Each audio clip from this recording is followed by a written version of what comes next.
Assalamualaikum warahmatullahi wabarakatuh.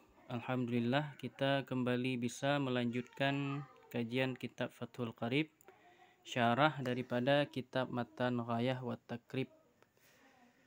A'udzubillahi minasyaitonirrajim. Bismillahirrahmanirrahim. Rabbi shrah li sadri wa yassir li amri wahlul 'uqdatam min lisani yafqahu qawli.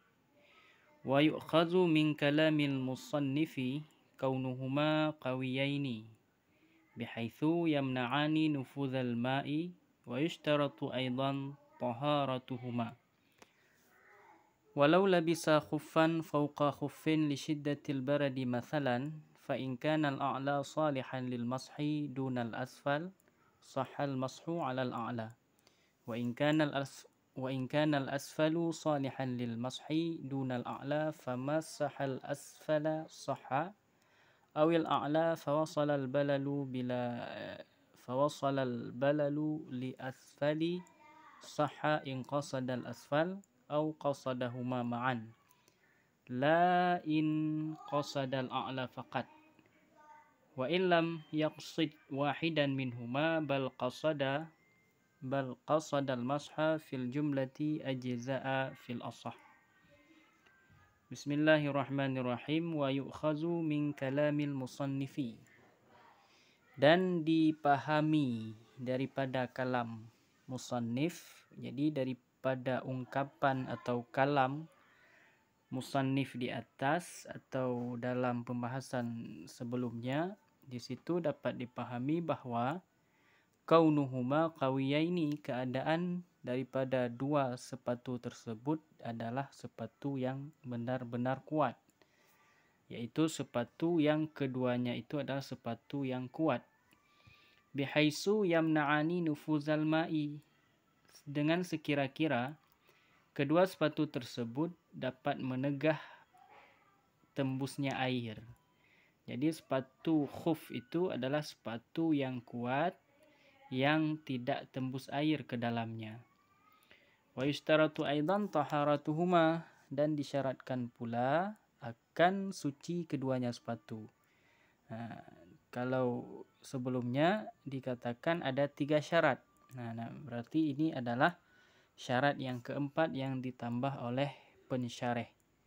Jadi oleh imam yang mensyarih kitab Matan Takrib ini, yaitu di dalam syarah Fathul Qarib, ditambah dengan syarat yang keempat, yaitu keadaan kedua sepatu tersebut adalah dalam keadaan suci.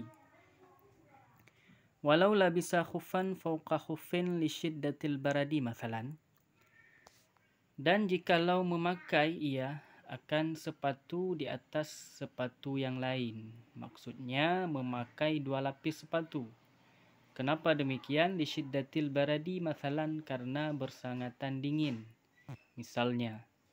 Jadi seandainya ada orang yang memakai sepatu 2 lapis dengan alasan sangat dingin, cuaca sangat dingin. Fa in kana al-a'la salihan lil mashi dunal asfal sahal mashu 'ala al-a'la.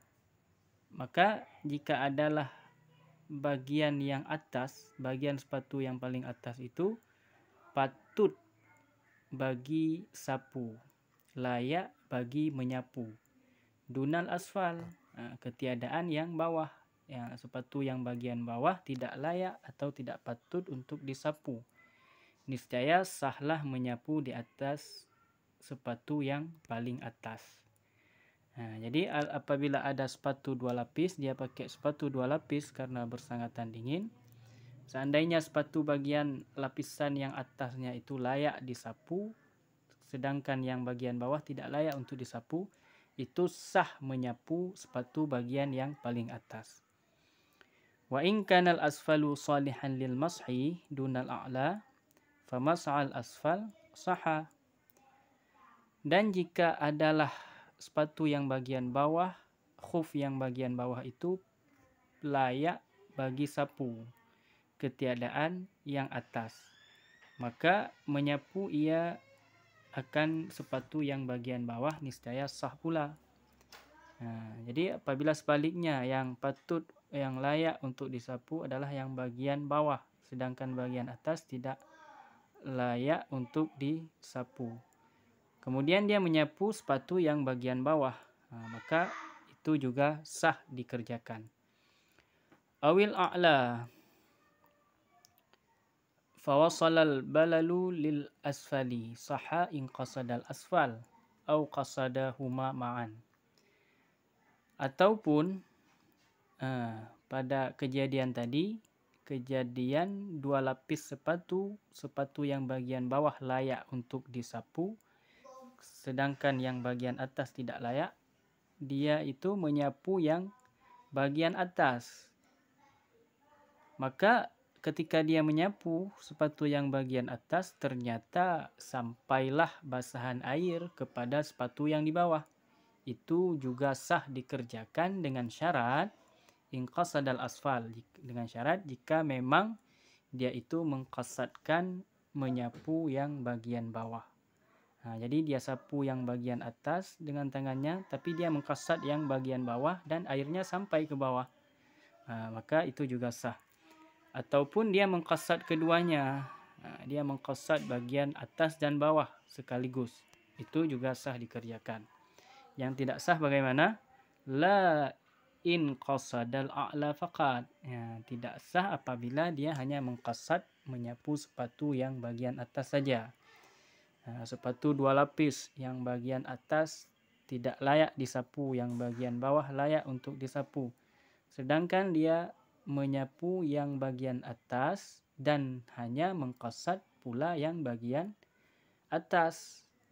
Itu tidak sah dikerjakan.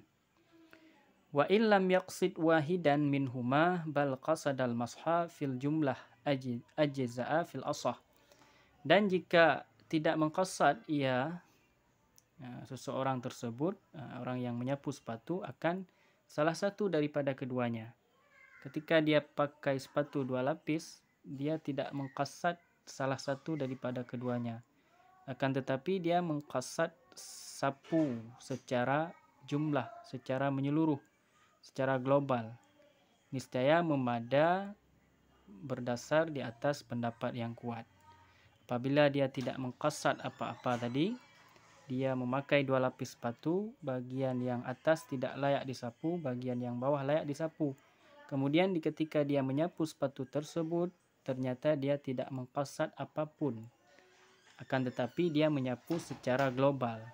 Tidak ada qasad salah satu daripada kedua sepatu. Itu juga sah menurut pendapat yang ashah, menurut pendapat yang kuat. Berarti di sini terjadi ikhtilaf pendapat ulama. Pendapat yang kuat menyatakan pekerjaan yang seperti itu sah dikerjakan, sedangkan muqabilnya nanti tidak sah untuk dikerjakan. Sekian pembahasan kita pada kesempatan yang berbahagia ini. Mudah-mudahan dapat dipahami. Apabila tidak dipahami ataupun apabila ada kekeliruan, kesalahan, boleh bertanya ataupun boleh mengoreksi kembali di kolom komentar. Assalamualaikum warahmatullahi wabarakatuh. Wallahu a'lam bishawab.